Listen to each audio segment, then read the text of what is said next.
a new generation had arrived. The future was here. And the future was Crysis. Crytek were already known for pushing boundaries with their previous title, Far Cry. Its lush tropical setting and open-ended gameplay provided leverage for the impressive tech to shine. Huge draw distances, detailed foliage, and expansive levels. Ubisoft retained ownership of the Far Cry franchise, and so Crytek set out to push technical limits further with a new IP. Crysis mirrors Far Cry with its island setting and open-ended gameplay, but this time came with the addition of weapon customization, a nanosuit, and its predator-like ability to cloak. The game was also ridiculously good-looking. It asserted the PC's graphical dominance once more and embarrassed the newly hatched Gen 7 consoles. And yet, few would follow in imitation. Its need for a particularly powerful machine led to the game becoming a standard punchline for hardware requirements. News of a new supercomputer is all very well and good, but can it run Crysis? Perhaps this was a limiting factor in the game's success. Why risk the investment when there are doubts as to how well it might run? The market gets narrower as you get closer to the bleeding edge, and pushing forward graphical technology won't always pay dividends. Instead, it was the gimmicks of casual gaming that led the charts during this era. The Wii wasn't impressive from a graphical perspective, but everyone wanted one anyway.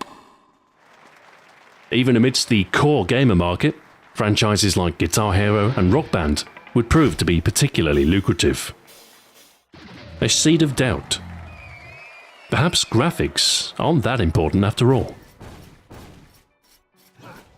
The rise of indie games in recent years is further evidence, and their lower budgets mean a greater ability to deviate from AAA norms.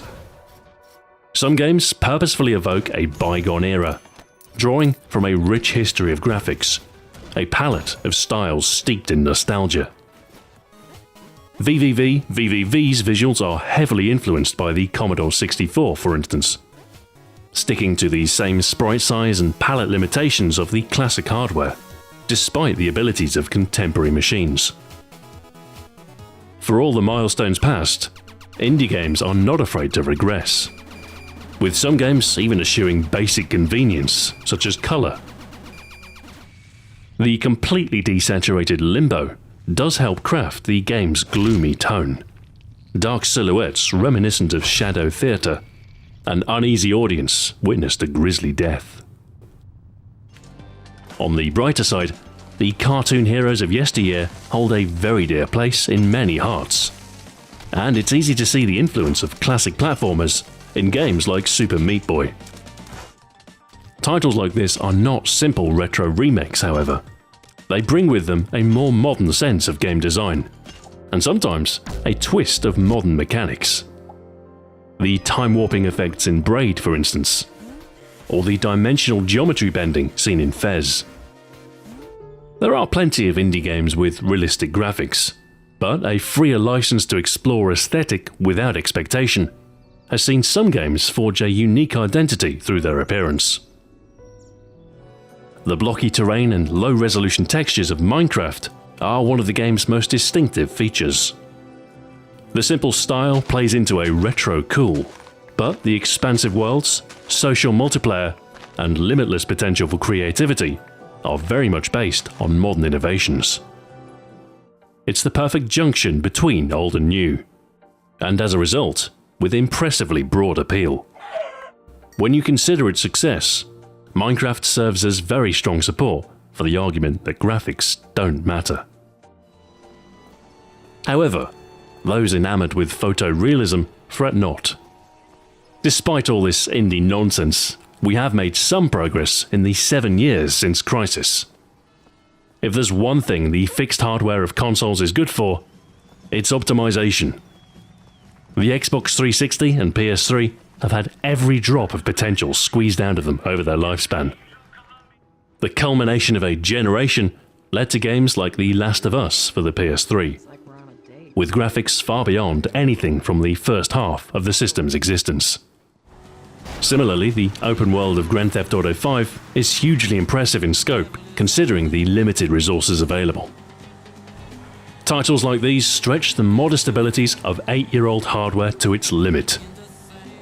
But on the other hand, PCs boast unrestrained power, and such potential shines in games designed to take advantage of top-tier hardware. After all, why bother having a gaming PC if all you're going to play are console ports? Purebred PC games like Arma can indulge in detailed graphics and expansive open worlds, safe in the knowledge that the game won't have to endure any compromise. The later Crysis sequels did make their way onto the consoles, but the game remains at home on the hardware that best does it justice. The power of the PC is a much touted thing, and while the average spec is more modest than some might admit, for the enthusiasts tier, a world of blistering graphics awaits. And if the base standard of commercial offerings fails to impress, well, there's always the option of mods. With the recent arrival of a new console generation, there has been a long-needed jump in the visual standard of mainstream games. Most of these early-gen titles are nothing more than cross-gen ports, but there are some unifying trends emerging in those that embrace raised performance caps. Like Brown and Bloom before, game developers' love for cinematic effects knows no bounds, and so we're enduring a fashion for some new, showy effects. Most seem intent to replicate the flaws inherent in lenses and cameras, and to disguise the otherwise clean digital nature of computer graphics. Cinematic realism is alive and well. Chromatic aberration is a recent addition to some games, simulating the divergence of different light wavelengths towards the perimeter of the screen. It's entirely deliberate and entirely artificial. Simulating depth of field is another effect lifted straight from photography, selectively blurring a scene based on focal distance, casting a sharp plane in a sea of soft blur. This is normally reserved for cutscenes, or in select cases such as aiming down a weapon's sight. It's difficult to implement convincingly without tracking the player's eyes precisely. Motion blur is an artifact of continuous movement captured in discrete frames. A simulation of exposure time, with blurred streaks left in the wake of rapid movement. It is no substitute for a higher frame rate, but it can help smooth the appearance of motion. No matter the refresh rate, it will provide some interstitial information, and otherwise enhance the sensation of speed. If you thought Bloom was bad, then you won't care much for the next-gen equivalent. Improbably massive light flares, and the illumination of dust and grease on a filter plane. Like a layer of filth that no cleaning can shift, throwing stuff at the screen is a popular way to convey a sense of a scene's environment. All of these effects are designed to sell the illusion of reality. And while the human eye isn't a camera, these imperfections can add a sheen of authenticity. Such techniques are relatively new and will go overused as a result. But with time, they should become subtler and join an ever-increasing palette of visual tricks. Graphics are absolutely important. They are an essential part of video games, a window into another world, and a prime indicator of the technology that powers it. However, the true value of visuals is not in their realism.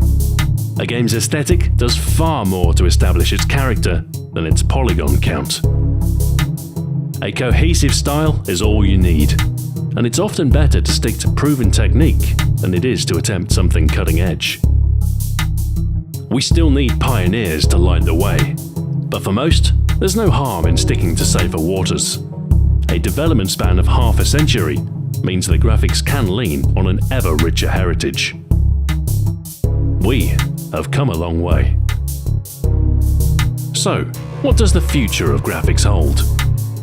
Perhaps one day, video games will transcend our perception of reality, exceeding the natural acuity of the eye to make an utterly convincing scene. In the meantime, technology inches ever further, frustratingly slow for the impatient today, but nonetheless with an irresistible inertia. Thank you very much for watching, and until next time, farewell.